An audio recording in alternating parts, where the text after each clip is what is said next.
10 second, 5 second, start. Leave granted. The present criminal appeals by way of special leave raise common question of law and are therefore being disposed of together. In both the impugned orders, the High Court of Judicature at Allahabad, while dismissing the anticipatory bail application of the respondents accused, granted them 19 days to surrender before the trial court to seek regular bail and granted them protection from coercive action for the said period. Aggrieved by the grant of such relief, the complaints in both the matters are currently in appeal before us. As only a question of law is being raised, it is not necessary for this court to advert to the facts of both the matters extensively.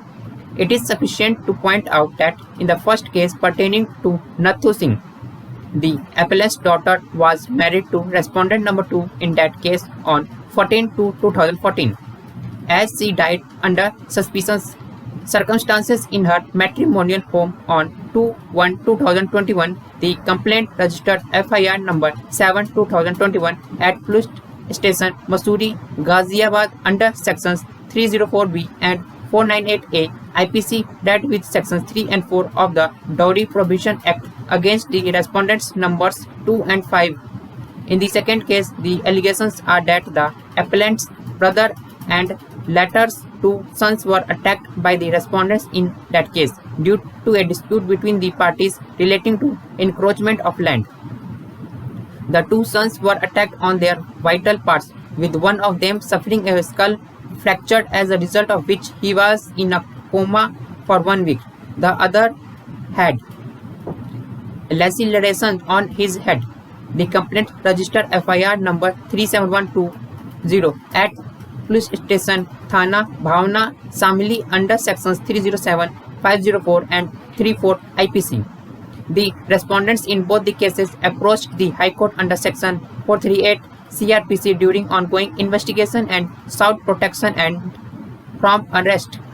While the impugned orders dated 8/2/2021 and 28/1/2021, the High Court dismissed the applications of the respondents but granted them the aforementioned relief in identically worded orders.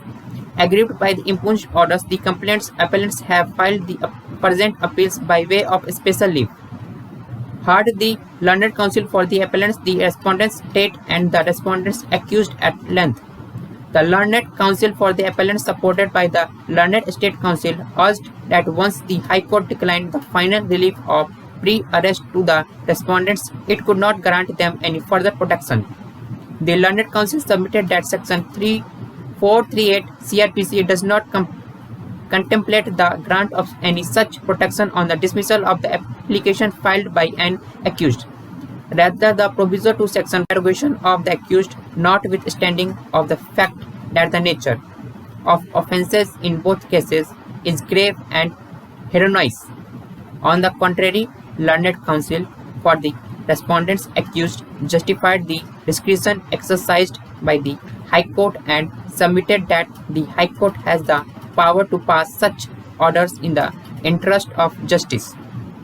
The sole question to be answered by the court in the present appeals relates to whether the High Court, while dismissing the anticipatory bail application of the respondents, could have granted them protection from arrest.